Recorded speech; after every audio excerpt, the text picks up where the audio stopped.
बिस्मिल्लाहिर्रहमानिर्रहीम। अस्सलाम वालेकुम नाज़रीन, प्रोग्राम दस्तक के साथ मैं हूं आपका होस्ट मोहम्मद शायगान खान दुरानी। नाज़रीन कराम, आज हम एक ऐसे मोड़ पर खड़े हैं जहां तारीख अपना रुख बदल रही है। पाकिस्तान की सियासत, मईशत, जोग्राफिया तीनों एक आतिशफ़शां के दहाने पर हैं। मशरिक़ वस्ता बारूद का डेढ़ पर बैठा है। ईरान, इसराइल, अमेरिका के दरमियान जारी जंग ने पूरे खित्ते को अपनी लपेट में ले लिया है। तो दूसरी जानिब सवाल ये है कि पाकिस्तान इस आग से बच पाएगा। हमारी अपनी मगरबी सरहद पर अफ़गानिस्तान तालिबान के साथ कशीदगी कौमी सलामती के लिए एक बहुत बड़ा चैलेंज बन चुकी है और रियासत पाकिस्तान तीनों फोर्सेस जवान मर्दी के साथ इस चैलेंज का सामना कर रही हैं, जिसके ऊपर हम इनको सलाम पेश करते हैं। दूसरी जानिब अडियाला जेल में महीनों की पाबंदी के बाद बिल आखिर बानी PTI से इनकी बहनों की मुलाकात, अलीमा खान की मौजूदा क़यादत पर संगीन इल्ज़ामात, अली अमीन गंडापुर, सलमान अकरम राजा के दरमियान बढ़ती खलीज, पंजाब हुकूमत का 11 अरब रुपए का लग्जरी जहाज़ और इसके माहाना अखराजात, KP हुकूमत पर 9 अरब का हेलीकॉप्टर का इल्ज़ाम, PTI की सियासत सिर्फ बानी की रिहाई तक महदूद, जबकि अवामी इशूज़ जाएँ भाड़ में। इन तमाम हसास और अहम मौज़ूआत पर बात करने के लिए आज मेरे साथ मौजूद हैं मुस्लिम लीग नून के सीनियर रहनुमा और साबिक मेंबर कौमी असम्बली मलिक अहमद हुसैन ढेर साहब, पाकिस्तान तहरीक इंसाफ के सीनियर रहनुमा और मेंबर पंजाब असम्बली मलिक फ़ाद मसूद साहब, पीपल्स पार्टी के सीनियर रहनुमा और मेंबर पंजाब असम्बली काजी अहमद सईद साहब। प्रोग्राम का आगाज़ का ढेर साहब मैं आपसे करना चाहूँगा। ढेर साहब, सबसे पहले ये बताइएगा कि अफ़गानिस्तान की मौजूदा हुकूमत पाकिस्तान के सिक्योरिटी खदशात को संजीदगी से ले रही है, या आप क्या समझते हैं कि TTP की अफ़गानिस्तान में मौजूदगी की वजह से पाकिस्तान और अफ़गानिस्तान के ताल्लुकात बेहतर नहीं हो रहे?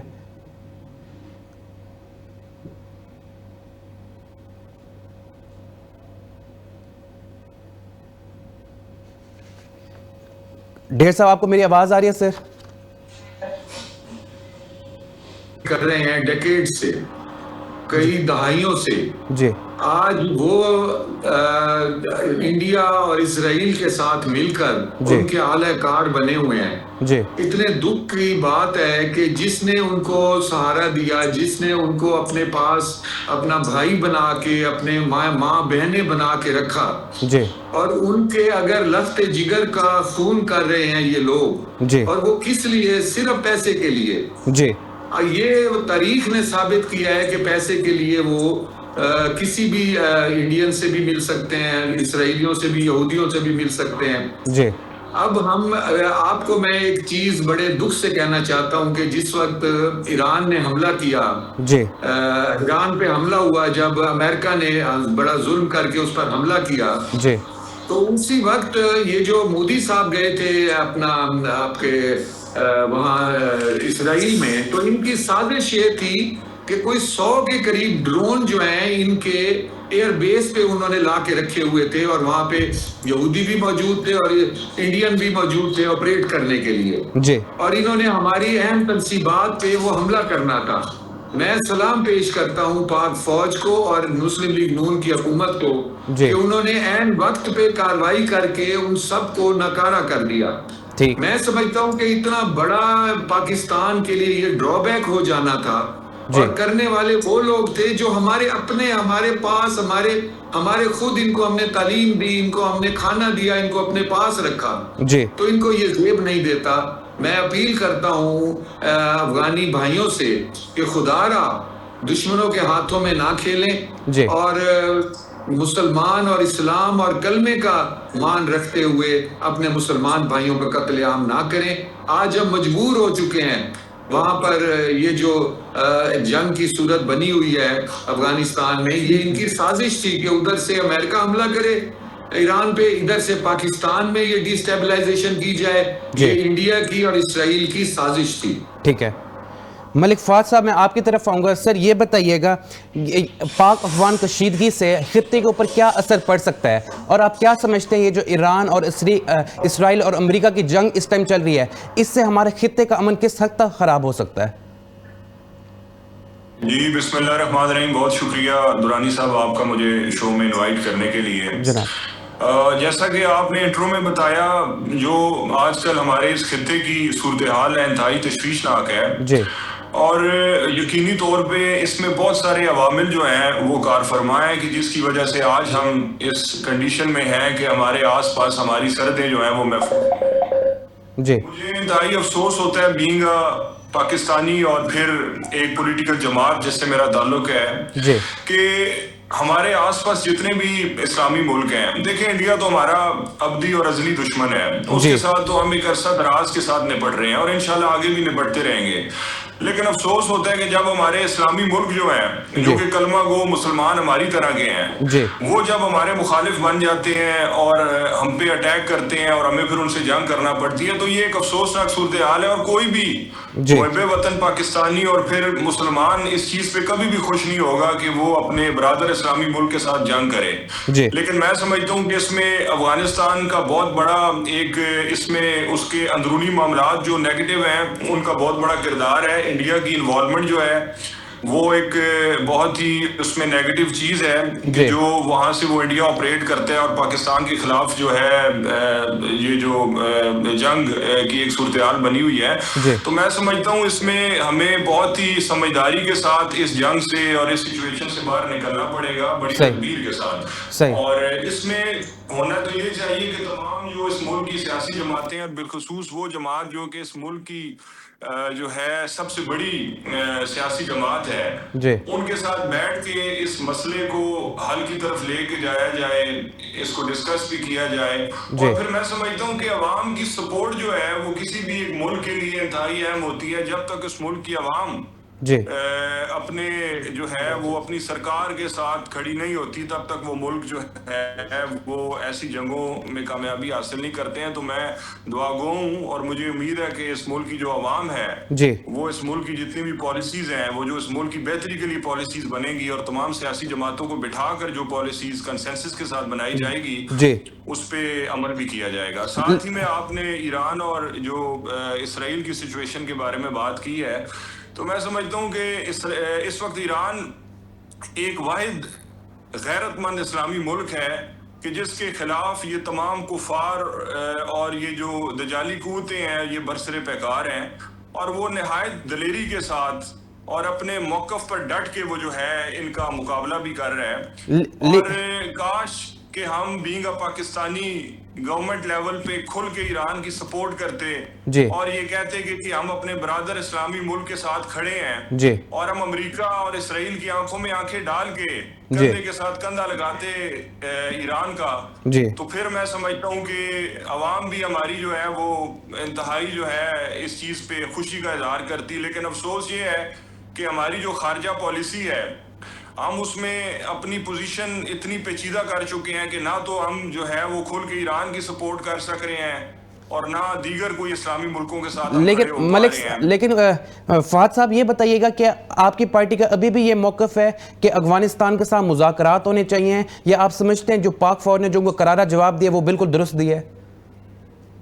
लेकिन जी इनिशियली तो मैं समझता हूँ कि हमारी जमात का तो यही मौक़िफ़ था और वो बार बार हमने मौक़िफ़ दोहराया भी था कि चीज़ों को बैठ के हल की तरफ लेके जाया जाए। और ये जो जंग है ये किसी मुल्क के लिए भी अच्छी नहीं है और बेहतर तो ये था कि हम इस पे बैठ के टेबल टॉक करके कोई मसले का हल निकालते। लेकिन अब अफसोस के साथ जो सूरत हाल बन चुकी है उसमें मैं समझता हूँ कि हर मुल्क को अपने दिफा का हक हासिल है और मैं समझता हूँ पाकिस्तान से बढ़ के हमारे लिए कोई चीज नहीं है। बिल्कुल ठीक है। और इसमें जो भी पॉलिसी अब हमारी फौज ने अपनाई है वो हम उसके साथ स्टैंड करते हैं और तमाम दहशतगर्दी जहाँ से भी हो रही है, ख्वाह अफगानिस्तान से हो रही है, उनको इसका भरपूर जवाब देना भी चाहिए और दिया भी जा रहा है। बिल्कुल ठीक है सर, आपका पॉइंट आगे क्या आप पीटीआई ये कहती है कि पाक फौज ने जो करारा जवाब दिया अफगानिस्तान को वो बिल्कुल दुरुस्त दिया है। काजी अहमद सईद साहब मैं आपकी तरफ आऊंगा। सर आपको मेरी आवाज आ रही है? डेढ़ साहब मैं आपकी तरफ आऊंगा। डेढ़ साहब ये बताइएगा ये जो पाक अफगान कशीदगी है इससे आप क्या समझते हैं कि सी पैक के लिए कितने हद तक सिक्योरिटी का खतरा बन सकती है? देखें, ये जो मैंने अभी बात की है इंडिया, इसराइल और अफगानिस्तान, ये बेसिकली जो है ना ये सी पैक को नाकाम करने के लिए मिलके जो है ना एक साजिश की जा रही है। ठीक है। और मैं समझता हूँ कि अल्लाह की मेहरबानी से जो कोऑर्डिनेशन चाइना की और पाकिस्तान की है और अब सऊदी अरब भी उसमें शामिल है, तो मैं समझता हूँ कि ये सारे नाकाम होंगे। और जिस तरह पिछले दौर में आपने देखा कि सी पैक जो है रोक दिया गया था, तो अब सी पैक भी चल पड़ा है और इंशाल्लाह ताला हमारा मुस्तकबिल भी ताबनाक है। ठीक है। और जिस तरह मेरे भाई ने अभी बात की है कि हम पाक फौज के साथ खड़े हैं और अफगानिस्तान में तो उसके साथ हम यकजहती के साथ खड़े हैं। मैं भाई की इन ख्वाहिशात पर उनका शुक्रिया अदा करता हूं और पीटीआई के ये मैं पहली दफा मतलब मेरे ये इत्तेफाक हुआ है कि ये भाई दोस्त बैठे हैं और इन्होंने इत्तेफाक का इजहार किया है। बिल्कुल इस वक्त में हमें ये इत्तेफाक की अशद जरूरत है। बिल्कुल ठीक है। जहां तक अभी फॉरेन पॉलिसी की भाई बात कर रहे थे तो मैं समझता हूं कि जो फॉरेन पॉलिसी इस वक्त हम चला रहे हैं, पाकिस्तान कभी इस तरह की इतनी अच्छी फॉरेन पॉलिसी कभी भी नहीं देखी गई, जिसमें देखें चाइना भी आपके साथ है इस वक्त। और कौन कहता है कि हम ईरान के साथ नहीं खड़े? जी, ये किसको गलत फहमी है कि हम ईरान के साथ नहीं खड़े?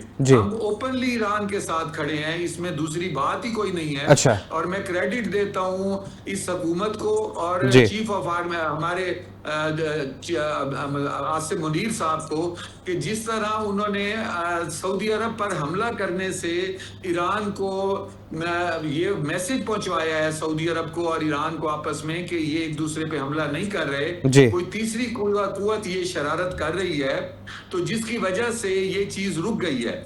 और इस्लामी ममालिक जो हैं उनके साथ जो सलूक अमेरिका ने किया है, इनके फौजी अड्डे बना के भी उनको हिफाजत नहीं दे सके, तो हमारी फॉरेन पॉलिसी इतनी अच्छी जा रही है कि आप देखिएगा कि कल को जब यही इस्लामी ममालिक डाइवर्ट करेंगे अमेरिका से किसी हद तक, तो उसकी जगह फिर इंशाल्लाह ताला पाकिस्तान लेगा। अच्छा। इसलिए कि पाकिस्तान अब ऐसी जगह पे पहुंच चुका है कि वो अपने तैयारे फरोख्त कर रहा है। जी। और मैं समझता हूं कि जिस तरह हम ये तरक्की की तरफ जा रहे हैं, जिस तरह हमने डिफॉल्ट से निकल के और इस रास्ते पर आ गए हैं, तो मैं समझता हूं कि हमारी फॉरेन पॉलिसी पे हमें हुकूमत को और हमारे चीफ अपना आसिम मुनीर साहब को दाद देनी चाहिए। जिस तरह वो अमेरिका के साथ डील कर रहे हैं, जिस तरह वो चाइना के साथ, जिस तरह खास तौर पे जो ईरान के साथ और मुस्लिम ममालिक, एक मेरी प्रिडिक्शन आज आप लिख लें कि यही मुस्लिम ममालिक एक दिन अपना सिक्योरिटी के लिए पाकिस्तान को चुनेंगे और पाकिस्तान ही इनके साथ ठहरेगा। और आज मैं आप एक बात और भी अहम करना चाहता हूं कि आज जो हमारे पास एटम बम है, मैं समझता हूं कि जिस समझदारी के साथ फॉरेन पॉलिसी के साथ हम इसको अपने जो फॉरेन फैसले कर रहे हैं, इससे पाकिस्तान की इज्जत में भी इजाफा हो रहा है और फ्यूचर में आप देखेंगे कि पाकिस्तान ऐसा मुकाम पाएगा इंशाअल्लाह ताला कि शायद पाकिस्तान की तारीख में कभी भी ऐसा मकाम नहीं आया। और इसकी मेन वजह है कि जो हमने इंडिया को हराया है, इंडिया को जंग से हराया है। अब देखें इंशाअल्लाह ताला अमेरिका भी बैकफुट पे जाएगा, अमेरिका के हालात भी खराब होते जा रहे हैं और हमारी दुआ है कि इंशाअल्लाह ईरान फतह हासिल करेगा इंशाअल्लाह। सर मलिक फाद साहब, मैं आपकी तरफ आऊँगा। मलिक फाद साहब, ये बताइएगा, मुल्क इस वक्त एक नहायत ही नाजुक दौर से गुजर रहा है। एक तरफ पाक अफगान कशीदगी चल रही है और दूसरी जानिब इसराइल, अमेरिका और ईरान की जंग भी चल रही है। सर, आप क्या समझते हैं इस मुश्किल की घड़ी में तमाम सियासी जमातों को अपने इख्तलाफात को साइड पर रखकर एक पेज पर बैठना चाहिए था और मुल्क के हक में ऐसे फैसले करने चाहिए थे जिससे हमारे मुल्क की एक अच्छा इमेज जाता और हमारी पाक फौज का भी मोराल हाई होता। और दूसरी जानिब सर, एक प्रोग्राम के अंदर राना सनाउल्लाह साहब ने इंकशाफ किया है कि नेशनल सिक्योरिटी की अहम मीटिंग के अंदर अल्लामा नासिर अब्बास साहब तो शिरकत के लिए तैयार थे, लेकिन ऐन वक्त पीटीआई ने उसके उधर आने से इनकार कर दिया, क्योंकि सर एक तो वो कहते हैं कि पीटीआई के पास ताकत नहीं है और उनकी अपने अना का मसला है। सर, आप क्या समझते हैं, एक तरफ जब आप ओपन वॉर की बात करते हैं और दूसरी जानिब जब हुकूमत आपको खुद नेशनल सिक्योरिटी की मीटिंग के अंदर दावत के लिए बुलाती है तब आप लोग नहीं जाते, तो सर इससे यही तासुर जाता है कि पाकिस्तान की सिक्योरिटी से ज्यादा अहम है बानी पीटीआई की सिक्योरिटी? देखें जी, इसमें दुरानी साहब बात इस तरह है कि आपने हवाला दिया अभी राना सनाउल्लाह का, मैं उस पर भी आता हूँ, लेकिन इससे पहले जो आपने बात की, मैंने कैटेगोरिकली यहाँ पर ये बात की है कि देखें, बीइंग अ पाकिस्तानी, सियासी जमातों से हमारा मुख्तलिफ ताल्लुक है, हमारे नजरियात फ़र्क हैं, हम हमारा जो है अपनी जमात का एक अपना मौक़िफ़ है, लेकिन पाकिस्तान के हवाले से मैं इस चीज़ पर बड़ा क्लियर हूँ और मैं समझता हूँ कि मेरी जमात और फिर हमारे बानी चेयरमैन इमरान खान साहब भी हमेशा पाकिस्तान फर्स्ट की बात करते हैं। सही। और इसमें जब भी हमारे मुल्क पे खुदा ना खास्ता कोई मुश्किल वक्त आएगा, आपने देखा जब इंडिया के साथ इंडिया के साथ हमारी जब जंग हुई थी तो उसमें आपने देखा कि जो सबसे ज्यादा क्रिटिसाइज किया जाता है हमारी सोशल मीडिया को, और इन पे तरह तरह के लेबल्स लगाए जाते हैं और इनको खुदा ना खास्ता मुल्क दुश्मन तक कहा जाता है। लेकिन आपने देखा होगा कि जिस तरह हमारे सोशल मीडिया के नौजवानों ने अपने मुल्क का दिफा किया और अपनी अफवाज का जो मोराल अप किया सोशल मीडिया प्लेटफॉर्म्स पे, तो वो भी किसी से ढका छुपा नहीं है। और अभी रिसेंटली अफगानिस्तान के हवाले से भी अगर आप देखेंगे तो उसमें भरपूर तरीके से जहां जहां पर भी हमारा रोल था हमने भरपूर अदा भी किया। राना सनाउल्लाह के बयानात के हवाले से आपने बात किया, तो देखिए मैं तो उनके बयान पे बिल्कुल भी ट्रस्ट नहीं कर सकता, और मैं कैसे ट्रस्ट करूं कि जब कुछ दिन पहले उन्होंने एक मेन स्ट्रीम चैनल पे बैठ के उन्होंने ये बात की कि हमने कई बार खान साहब को डील्स ऑफर किए हैं लेकिन खान साहब हमारी कोई डील एक्सेप्ट नहीं करते हैं। और फिर जब उन पे प्रेशर पड़ा और उन पे मेरे ख्याल में पार्टी की तरफ से उनसे इस हवाले से जब सवालात किए गए तो उन्होंने अपना मौकफ तब्दील कर दिया 2 दिन बाद आके चैनल्स पे, और उन्होंने कहा जी कि इस किस्म की कोई बात। तो मैं समझता हूँ कि राना सनाउल्लाह की बात को मैं इस हवाले से सीरियस नहीं लूंगा, क्या पता वो इसको डिनाई कर दें कुछ दिन के बाद। और बाकी देखें पार्लियामेंट के अंदर किसी भी हवाले से अगर मुल्क की सिक्योरिटी की कोई मीटिंग बुलाई जाती है तो मैं समझता हूँ उस चीज को ओपनली पब्लिक करना चाहिए और उसको खुल के उस पर डिबेट होनी चाहिए, ना कि बंद कमरे के अंदर बुला के आप जो है वो इस पे राय लें और फिर जो है वो चीजें अवाम के सामने भी ना आए। तो उस पर भी हमारा मौकफ क्लियर है कि जो भी हो वो ट्रांसपेरेंट होना चाहिए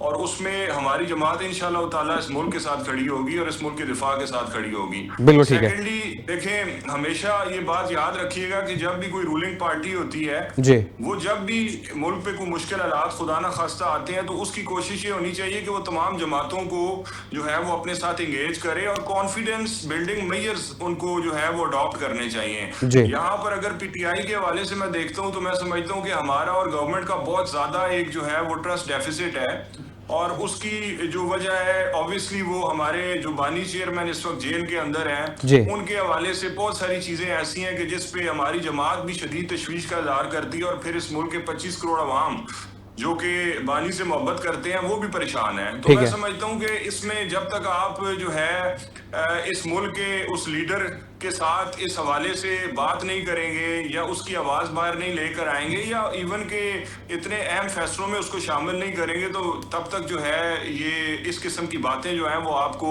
सुनाई देती रहेंगी मुख्तलिफ जगहों से। सही। ढेर साहब ये बताइएगा सर, मुल्क की मईशत तबाह होती जा रही है, कर्जों के अंदर रिकॉर्ड इजाफा होता जा रहा है, महंगाई आए रोज बढ़ती जा रही है, बिलों के अंदर भी इजाफा होता जा रहा है सर, लेकिन अवाम को कोई रिलीफ नहीं मिल रहा। अवाम अपना ट्रीटमेंट के बजाय मरना पसंद करती है। ना सर चीनी की कीमत कम हो रही है, ना आटे की कीमत कम हो रही है, और अभी आपने रिसेंटली पेट्रोल का भी अवाम के ऊपर बम गिराया है। तो सर कब तक अवाम के साथ आपके इसी तरह खेलते रहेंगे, कब आखिर डिलीवरी दी जाएगी? आपकी हुकूमत जो भी बात की जाए तो वो 3.5 साल बानी पीटीआई की हुकूमत के ऊपर इल्ज़ाम लगाती है, लेकिन सर ये इसी तरह 5 साल पूरे सिर्फ इल्ज़ामात में ही चलते रहेंगे या डिलीवरी भी होगी?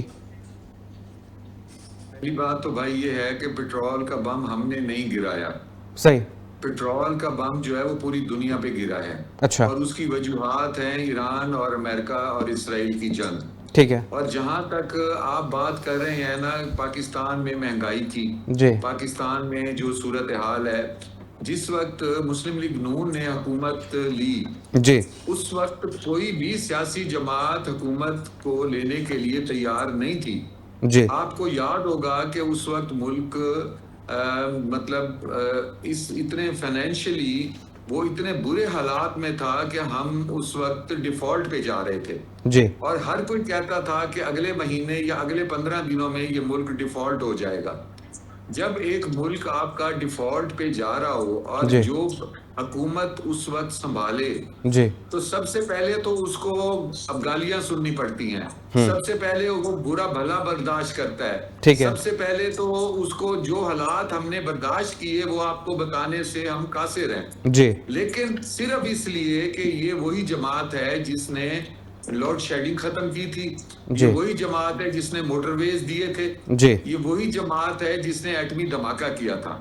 इसलिए मैं आपको एक मिसाल देना चाहूंगा कि एक दफा एक वाकया था कि एक खातून जो है उसने कहा कि मेरा 2 खातून में एक बच्चे की लड़ाई थी, तो एक खातून ने कहा ये मेरा बच्चा है, इस खातून ने कहा ये मेरा बच्चा है। तो इसके ऊपर जज के पास खड़े थे, तो जज ने फैसला किया कि बच्चे के 2 हिस्से कर दें, आधा उसको दे दें, आधा उसको दे दें।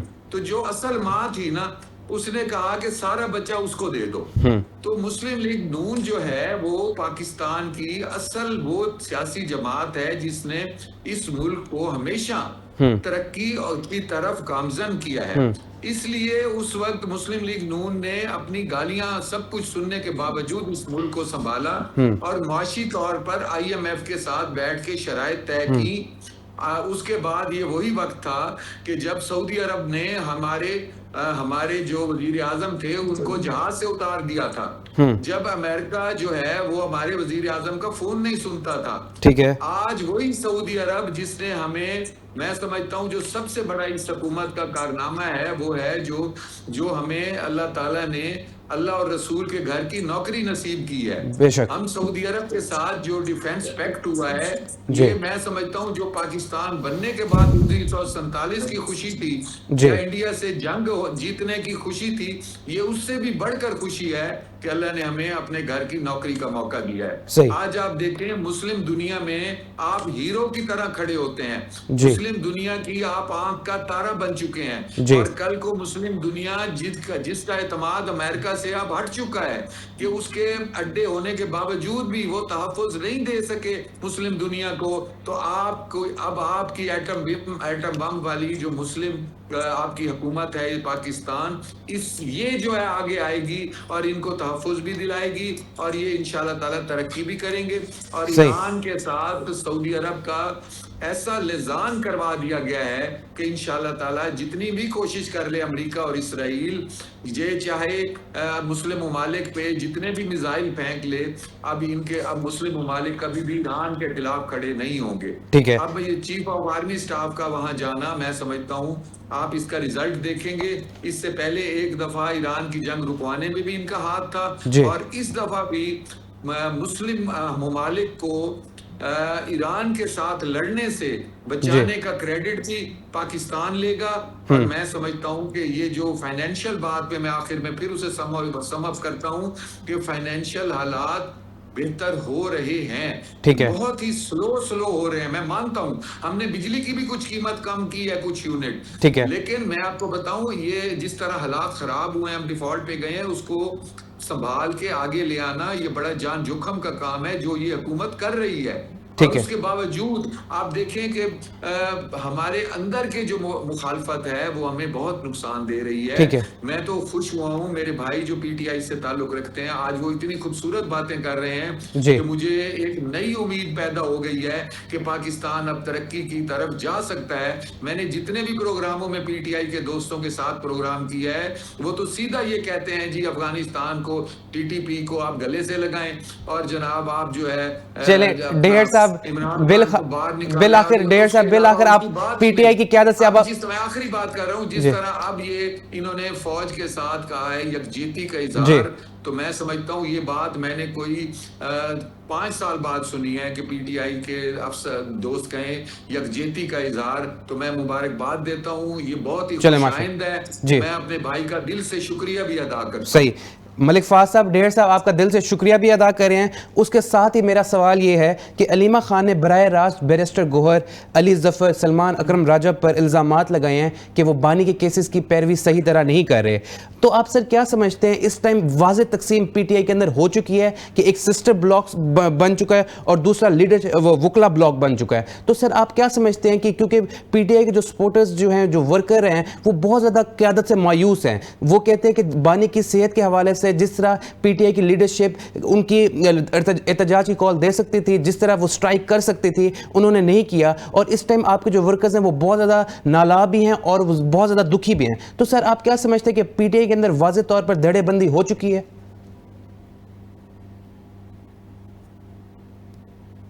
मलिक फवाद साहब आपको आवाज़ आ रही है मेरी?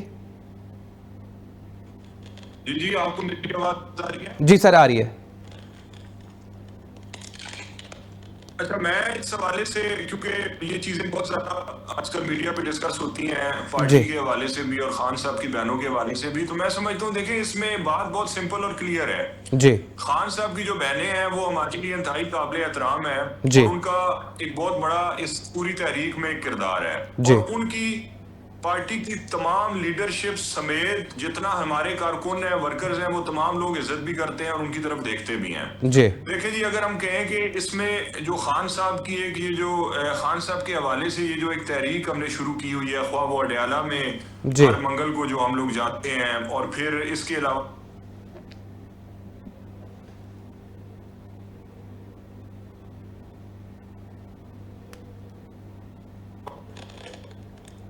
जी आ रही है मलिक साहब, आपकी आवाज आ रही है। डिस्टॉर्शन है काफी ज्यादा आपकी कॉल में। जी सर आप कंटिन्यू करें, हमें आपकी आवाज आ रही है। तो मैं इस बारे में यही कहूंगा कि देखें खान साहब की बहनों का पार्टी में एक अलग किरदार है और उसके अलावा जो हमारी सियासी जो एक क़यादत है वो इस वक्त जो है वो खान साहब के हवाले से बिल्कुल बहनों के साथ मुशावरत करके तमाम चीजें आगे ले जाती है। अगर आप इसमें ये समझते हैं कि पार्टी के अंदर कोई डिवीजन है जी, तो वो अगर इंडिविजुअल लेवल पे किसी जगह पर है तो मैं उस पर कुछ कह नहीं सकता, लेकिन मैं आपको ये बात बड़े वसूख के साथ कह सकता हूँ कि पूरी पार्टी हमारी तमाम जो है एमपीएज, एमएलए, सेनेटर्स और फिर कारकुन जो है वो तमाम के तमाम लोग जो है वो इस वक्त जो है खान साहब के हवाले से, उनकी सेहत के हवाले से, उनकी रिहाई के हवाले से वो तमाम लोग एक पेज पे हैं और वो वही पेज है जो कि अलीमा खानम और उनकी बहनों का है। वो वही पेज है जो हमारी पार्टी की लीडरशिप का है, ख्वाह उसमें चकजई साहब हैं, अलामा नासिर साहब हैं, बैरिस्टर गौर साहब हैं, सलमान अकरम राजा साहब हैं, तमाम लोग जो हैं वो मिलजुल के जो है वो इस तहरीक में अपना किरदार अदा कर रहे हैं। आपके डिफरेंसेस जरूर हो सकते हैं, वो घर के अंदर भी होते हैं आपके, लेकिन मैं समझता हूं कि उसको फाद साहब, लेकिन ये बताइएगा सर, जिस तरह के इल्जामात अली अमीन गंडापुर साहब ने लगाए हैं सलमान अकरम राजा साहब पर और उसके बाद अलीमा खान साहिबा पे भी लगाए हैं, तो सर इससे तो यही तासुर जाता है कि बानी पीटीआई जब से जेल के अंदर गए हैं तो उनकी अपनी पार्टी से कंट्रोल खत्म होता जा रहा है।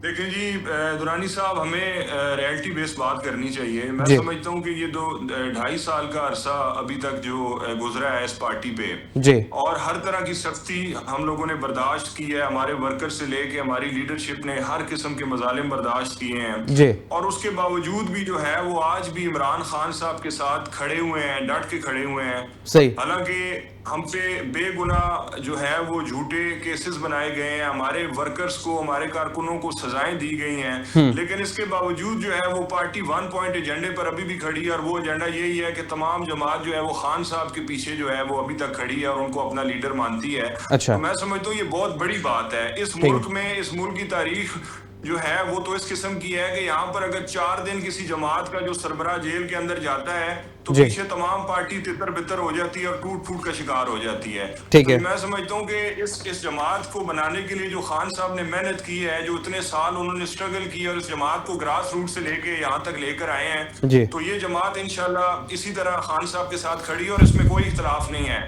जहाँ पर रह गई गंडापुर साहब के हवाले से बात या दीगर कुछ लोग जो ऐसे हैं जो कि बानी की बहनों के हवाले से गलत बातें करते हैं, तो उस पे जमात का भी एक मौक़िफ़ आ गया। सलमान अकरम राजा साहब ने क्लियरली ये बात कही है कि इनको नोटिस भेजे जाएंगे और इनको जो है शटअप कॉल दी जाएगी। तो मैं समझता हूँ कि उनके मौक़िफ़ का हमारी जमात के मौक़िफ़ से कोई ताल्लुक नहीं है। ठीक है डेढ़ साहब, ये बताइएगा सर, मैं पिछले प्रोग्राम में भी मैंने आपसे ये सवाल किया था, अब फिर से दोहराऊंगा, हर प्रोग्राम में सवाल करता हूं कि सर जनवरी 2025 के अंदर चीफ इलेक्शन कमिश्नर की जो कॉन्ट्रैक्ट था वो ख़त्म हो चुका है और अब 2026 स्टार्ट हो चुका है और मार्च का महीना चल रहा है, अभी तक सर नए चीफ इलेक्शन कमिश्नर की तैनाती नहीं हुई। तो सर क्या आप समझते हैं कि पूरे पाकिस्तान में कोई अहल अफसर नहीं है जो इस पोस्ट के लिए एलिजिबल हो? And secondly sir, Najam Sethi साहब ने एक प्रोग्राम के अंदर इंकशाफ किया है कि हुकूमत का अगले 1.5 साल तक चीफ इलेक्शन कमिश्नर लगाने का कोई इरादा नहीं है। सर आप इस बात से किस हद तक मुत्तफिक हैं?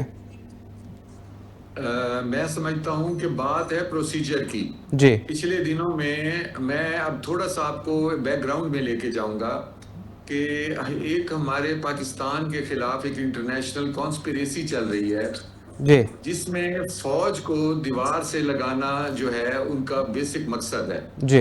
आप देखें कि आप कहेंगे कि इलेक्शन कमीशन की बात वहां क्यों लेके जा रहे हैं। जी मैं इसलिए लेके जा रहा हूं कि आप देखें कि शाम को देख लें, सीरिया को, वहां पे फौज को दीवार से लगाया गया, उसके बाद इराक, अब ईरान के साथ कोशिश है, और इधर से पाकिस्तान के साथ। मकसद ये है कि एक साजिश के तहत फौज को दीवार से लगाया जाए और उसके बाद पाकिस्तान के फाइनेंस और इन मामलात पे हमला करके पाकिस्तान को बिल्कुल ही नाकारा बना दिया जाए। जी उसके लिए जो सिस्टम है, मैं समझता हूं कि अभी पिछले दिनों अपोजिशन लीडर्स की का मसला बना रहा, वो भी डिले हो गई, उसके नाम भी देर से दिए गए। फिर इसी तरह से आपका इलेक्शन कमीशन का है कि अपोजिशन लीडर और जब तक लीडर ऑफ द अपोजिशन और लीडर ऑफ द हाउस दोनों मिलकर मुत्तफिका कोई नाम नहीं देंगे तो उसके बगैर लीडर या आपका इलेक्शन कमीशन का चेयरमैन नहीं लग सकता। सही। इस वक्त चूंकि जंग के हालात हैं, इस वक्त तो हर चीज स्टेटस को पे चली गई है। डेढ़ साहब, लेकिन जंग तो सर, डेढ़ साहब जंग तो अभी हफ्ता पहले स्टार्ट हुई है सर। कॉन्ट्रैक्ट तो उनका जनवरी 2025 में खत्म हो गया सर। जी, मैं ये कह रहा हूं कि उससे पहले जो मसाइल थे वो ये थे कि लीडर ऑफ द ऑपोजिशन मौजूद नहीं थे। ठीक है। अगर लीडर ऑफ द ऑपोजिशन की मौजूदगी के बगैर चेयरमैन इलेक्शन कमीशन का तयन नहीं हो सकता। ठीक है। अब लीडर ऑफ द ऑपोजिशन आए हैं तो इधर से जंग स्टार्ट हो गई है। सही है। जिसकी वजह से स्टेटस को की सूरत हाल है। ठीक है। और उसके बाद अगला मरहला ये है कि जैसे ही जंग खत्म होती है, लीडर ऑफ द ऑपोजिशन और लीडर ऑफ द हाउस के इत्तेफाक की जरूरत पड़ेगी। ठीक है। अब क्या आप ये समझते हैं कि इन हालात में लीडर ऑफ द हाउस और लीडर ऑफ द अपोजिशन किसी बात पर मुत्तफिक होंगे? अब इलेक्शन कमीशन का काम तो चलाना है ना तब तक। तो जी। बजाय इसके कि हुकूमत कोई अपनी मर्जी का इलेक्शन कमीशन का चेयरमैन ले आती जिसके ऊपर बहुत शोर मचता, तो इस वक्त जो इलेक्शन कमीशन का चेयरमैन बैठा है ये पीटीआई दौर में लगा हुआ है और पीटीआई के चेयरमैन इमरान खान साहब ने इसको लगाया है। इसलिए मैं समझता हूँ इसके ऊपर इतराज उस हद तक शायद ना हो। तो लेकिन जैसे ही ये जंग खत्म होती है, लीडर ऑफ द ऑपोजिशन और लीडर ऑफ द हाउस का जैसे ही इत्तेफाक होता है, फौरन नए इलेक्शन चीफ इलेक्शन कमिश्नर का नोटिफिकेशन कर दिया जाएगा। ठीक है। मेरे ख्याल में इसके बारे में हमें परेशान नहीं होना चाहिए। परेशान इस बात पे होना चाहिए कि जो पाकिस्तान के खिलाफ एक नफरत जो है पाकिस्तानियों में डाल दी गई है फौज के खिलाफ। ठीक है सर। सर ये साबित किया फौज ने, थोड़ी सी बात मेरी सुन लें, फौज ने ये साबित किया इंडिया की जंग में कि ये वो लोग हैं जो अपने जानों की कुर्बानियां दे के, और हम लोग ड्राइंग रूमों में बैठ के इनके खिलाफ जो बातें करते हैं, इनके ऊपर जो तंज करते हैं, खुदा के लिए हमारी फौज को मॉरल सपोर्ट की जरूरत है। उसके खिलाफ बात करना बंद कर दें। और जिस तरह मेरे भाई ने आज, पीटीआई के भाई ने बात की है, मेरा दिल आज बाग बाग हुआ है। अल्लाह करे कि इनका जूठा जो है ना पूरी पीटीआई पी ले। और खास तौर पर जो बाहर बैठे हैं वो भी एक दफा है, उनको तो खुदा के लिए जाके एक दफा अपना जूठा पिलाएं, ताकि आप जैसी सोच और जहन के साथ इस वक्त हमें डेढ़ साहब एक बात तो मैं यहाँ पे क्लियर करना चाहता हूँ। डेढ़ साहब आपका पॉइंट आ गया सर। एक बात तो आपने बार बार रिपीट की है कि पाक फौज को कोई दीवार के साथ लगाने की कोशिश की जा रही है। सर, हमारी पाक फौज को कोई भी दीवार के साथ नहीं लगा सकता। वो इतनी मजबूत फौज है, उसने अमेरिका के दांत भी खट्टे किए हैं और उसको जो सबक सिखाया है, और उसके बाद अब अफगानिस्तान को भी सबक सिखा रहा है। तो सर ये जितनी भी कॉन्स्पिरेसीज हैं ये सारे दम तोड़ जाएंगी। हमारी पाक फौज को कोई भी दीवार के साथ नहीं लगा सकता। पाक फौज हमारा फख्र है। मैं फहद साहब आपकी तरफ आऊंगा। फहद साहब ये बताइएगा, चीफ इलेक्शन कमिश्नर के मामले के ऊपर आपकी पार्टी अब क्यों खामोश है? पहले आपकी पार्टी शोर मचाती थी, अब तो लीडर ऑफ द अपोजिशन तैनात हो गए हैं। दुरानी साहब, मैं सवाल से पहले, क्योंकि ये मेरे बड़े भाई हैं ढेर साहब, और इन्होंने बार बार जो है मुझे इस हवाले से शुक्रिया अदा किया और हैरानगी का भी इजहार किया, तो मैं समझता हूँ कि इन्हें हैरानगी का इजहार नहीं करना चाहिए, क्योंकि जब इनकी जमात की तरफ से देखिए बातें थोड़ी सी तारीख में जाएं, अगर हम तो तल्ख हैं, लेकिन जारी बात है उनका जिक्र भी करना चाहिए। हमें तो हैरानगी उस वक्त नहीं हुई कि जब आपकी जमात के जमादार लोगों की तरफ से जब वो इस मुल्क से जो है उनको बाहर या अपनी मर्जी के साथ वो डील करके बाहर गए थे और बाहर बैठ के जिस किस्म की ज़बान इस फौज के सरबराहों के हवाले से इस्तेमाल करते थे, तो हमें उस वक्त भी हैरानगी नहीं हुई। सही। और जिस तरह मरियम बीबी ने जलसों में नाम ले के इस वर्दी को मलाइन किया और इसके बारे में नारे लगवाए, तो वो भी जो है वो चीज़ें जो है हमारे सामने हैं। तो आज अगर आप उस पेज पे नहीं है और दूसरे पेज पे हैं तो इस पे हमें हैरानगी तो नहीं होती। हम समझ सकते हैं कि जिस तरह आपको इक़्तिदार दिलवाया गया तो उसमें आपका काम तो यही बनता है कि आप भरपूर तरीके से जो है इस पे तामुन जारी रखें। मैं यहाँ पर एक बहुत अहम मसले की तरफ बात करना चाहूँगा और इलेक्शन कमिश्नर के हवाले से भी बात करूँगा, लेकिन इससे पहले जो इस मुल्क के हालात हैं बिलखुसूस महंगाई के हवाले से, उस पर ज़रूर बात करने की ज़रूरत है। देखें, यहाँ पर अभी थोड़ी देर पहले मेरे भाई ने बड़ी मासूमियत के साथ कहा जी कि हम जब इक़्तिदार हमें दिया गया तो उस वक्त मुल्की हालात इस किस्म के थे कि हम क्या करते, हम इक़्तिदार ना लेते तो कौन लेता।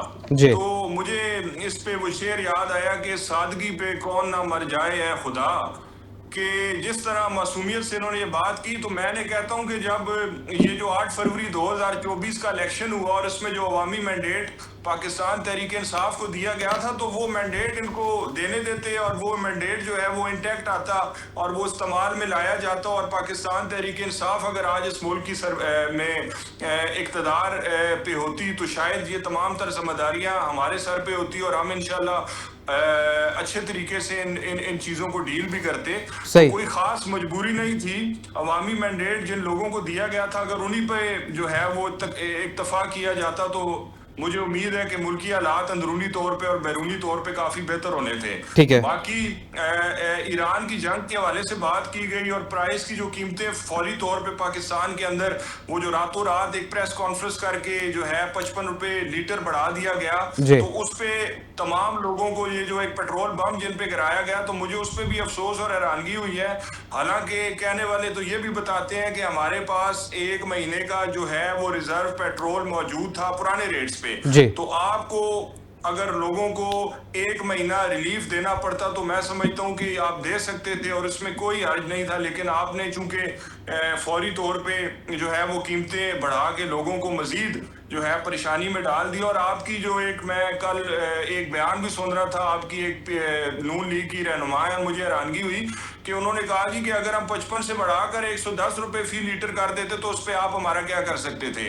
तो जब ये माइंड सेट होगा कि लोग मैटर नहीं करते हैं और हम जो मर्जी है पॉलिसीज बनाएं और लोगों को मजीद क्रश करते जाएं और हमसे किसी ने पूछना है और किसने हमसे सवाल करना है, तो ये बहुत अफसोसनाक है।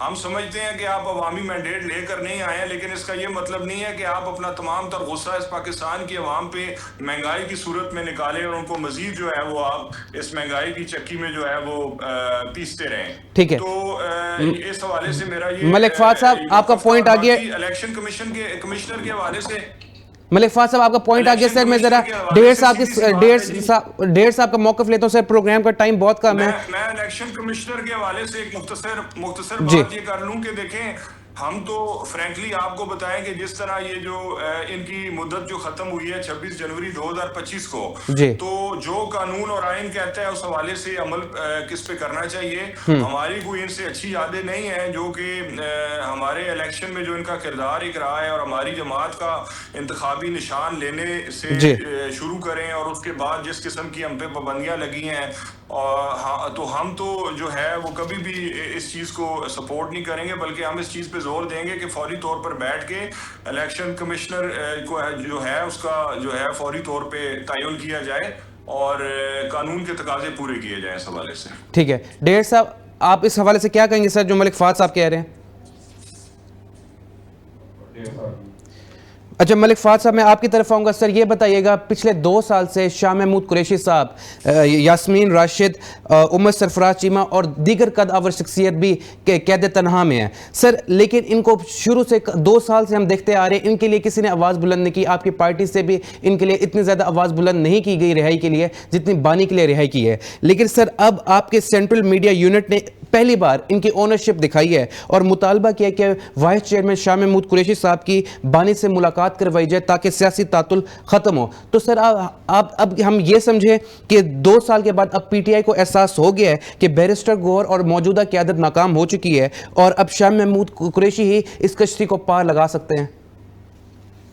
देखें, इसमें कोई दो राय नहीं है कि जिस हद तक खान साहब जो है वो कुर्बानी इस मुल्क के लिए दे रहे हैं और बेगुनाह कैद काट रहे हैं, उसी तरह ये तमाम जो सीनियर लीडरशिप है बशमूल शाह महमूद कुरैशी साहब के, जहाज चौधरी साहब के, यास्मीन राशिद साहिब हैं और दीगर हमारे बहुत सारे ऐसे रहनुमा हैं जो कि इस उम्र में भी जो है वो जेल की सख्तियां बर्दाश्त कर रहे हैं। तो इनकी कुर्बानियों का तो इदराक हमेशा से पार्टी को रहा है और आप अगर कहेंगे कि आवाज इनके हवाले से नहीं उठाई जाती तो मैं समझता हूँ आप ज्यादती करेंगे, क्योंकि हम तो अपने हलकों में एक वर्कर जो हमारे 2-2, 3-3 महीने जेल काट के आए हैं उनके लिए भी आवाज उठाते हैं। तो ये तो हमारी पार्टी की सीनियर लीडरशिप है। लेकिन मलिक फात साहब शाह महमूद कुरैशी साहब नहीं, उनके बयान माजी में आ चुके हैं कि हमसे भी कोई राब्ता कर ले, हम भी सीनियर लीडरशिप है, हमें भी सियासत का तजर्बा है, लेकिन उन्होंने खुद गिला किया सर हमने तो नहीं किया। ठीक बात है, लेकिन मैं समझता हूँ कि जिस हद तक हमें खान साहब के हवाले से परेशानी में तमाम जमात इतने अरसे से मुब्तला रही है। देखें, बहुत सारी चीज़ें ऐसी हैं जो कि आपके सामने भी है। बानी के साथ मुलाकातों पे पाबंदी से लेके उनकी फैमिली को मुलाकात ना करने देना और फिर उनकी सेहत के हवाले से जो सीरियस कंसर्न्स हैं उस हवाले से तमाम पार्टी जो है वो इंतहाई परेशानी का शिकार भी है। और अल्लाह करे कि हमारी और उनकी मुश्किलात और तमाम पार्टी के सीनियर लीडरशिप जो इस वक्त जेलों के अंदर है उनकी मुश्किलात हल हों। और मैं समझता हूँ कि ये जो एक डेडलॉक जो पैदा हुआ है जिसमें बानी के हवाले से उनकी सेहत पे बहुत सारे सीरियस कंसर्न्स हैं, तो उनको हल भी होना चाहिए। और इसमें अगर कोई भी पार्टी का सीनियर हमारा लीडर का किरदार अदा करना चाहता है, अगर शाह महमूद कुरैशी साहब इसमें कोई किरदार अदा करते हैं और अगर बातचीत करना चाहते हैं खान साहब के साथ तो बिल्कुल करवानी चाहिए। ठीक है, इसमें गवर्नमेंट को इनको फैसिलिटेट करना चाहिए और इनके साथ बिल्कुल राब्ता भी करवाना चाहिए। और इसमें सियासी लोग एक दूसरे को सियासी मशवरे देते हैं, ठीक है, तो इसमें कोई बात नहीं है और कोई गलत बात नहीं है। अच्छा मलिक फात साहब ये बताइएगा, हाल ही के अंदर पंजाब हुकूमत ने गल्फ स्ट्रीम तैयारा खरीदा 11 अरब रुपए का, लेकिन सर अभी तक उसकी प्राइस हमारे सामने रिवील नहीं हुई पंजाब हुकूमत की जानिब से। लेकिन सर पहले तो इसके ऊपर डिबेट चल रही थी कि ये तैयारा खरीदा गया है। हमारे साथ मुझे लगता है कि डेढ़ साहब मौजूद है। डेढ़ साहब, मलिक फात साहब ने आपके हवाले से बहुत सारे सवालात किए हैं आपसे, उस हवाले से क्या कहेंगे? मेरे बहुत भाई ने, मैंने तो खैर भाई की बहुत मोहब्बत की है, भाई के साथ तो वो शायद वो मेरी मोहब्बत जो है ना वो शुगर मीठा जो है ना वो शुगर की सूरत में सामने आया है। डेढ़ साहब, तो मैं डेढ़ साहब सवालों के जवाब डेढ़ साहब सिर्फ 1 मिनट रह गया सर, शॉर्टली रिप्लाई कीजिएगा सर। बस मैं सबसे पहले ये कह रहे थे कि ये हुकूमत जो आई है ये नुमाइंदा हुकूमत नहीं है जी। तो भाई 2018 को अगर आप याद करें तो आप किसके कंधे पे बैठ के आए थे? ये बताएं कि कौन आपको लाने वाले थे, ये बताएं लाहौर का जलसा कराने वाले कौन थे, ये बताएं टांगा पार्टी को पीटीआई की एक अजीम बड़ी पार्टी बनाने वाले कौन थे, और खान साहब जो थे वहां उस वक्त जो MNAs थे उनको किन से कंट्रोल करवाते थे। और खान साहब कहते थे कि ये जो रिकॉर्डिंग्स करते हैं इनको रिकॉर्डिंग्स करनी चाहिए।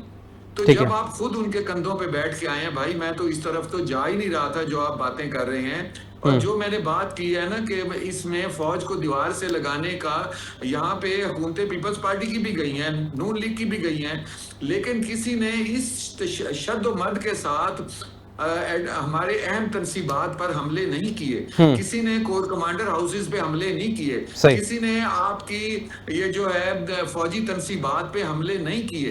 और आप बताएं जिस वक्त खान साहब से मुलाकात करने लगे उसी वक्त चीफ ऑफ आर्मी स्टाफ के खिलाफ जो बातें करते हैं। मेरा सवाल ये है कि ये वो फौज है जो अपने बच्चे कुर्बान करती है, अपनी जानें कुर्बान करती है। हम रोज सुबह को जाते हैं, शाम को अपने फैमिली में बैठे होते हैं और ड्राइंग रूमों में बैठ के इतराज उठाते हैं, क्या हमें इसका हक पहुंचता है? आज जंग में जिस तरह दिन रात जाग के, जिस तरह अपनी शहादतें दे के, जिस तरह इंडिया की जंग हमारी फौज ने जीती है, आज आप भी कह रहे हैं हमारी फौज मजबूत है। क्या हमारी फौज को मजबूती को कम करने की साजिश पीटीआई, जिसको मैं प्रेस ट्रस्ट ऑफ इंडिया कहता हूं, क्या इंडिया इससे कितनी खुश होती है? मुझे बताएं। इंडिया कितने, जिस बात पे पीटीआई इंडिया खुश होती है उसी बात पे पीटीआई वाले खुश होते हैं। ठीक है डेढ़ साहब, आपका मौक़िफ़ आ गया सर, प्रोग्राम का टाइम सर खत्म हो गया। डेढ़ साहब प्रोग्राम का टाइम खत्म हो गया। नाज़रीन, मैं अपने तीनों मेहमानों का बेहद मशकूर हूँ कि उन्होंने प्रोग्राम में टाइम दिया। इंशाल्लाह आप सबसे मुलाकात होगी नेक्स्ट प्रोग्राम के अंदर। तब तक के लिए अपने मेज़बान मोहम्मद शायगान खान दुरानी को दीजिए इजाज़त। अल्लाह ने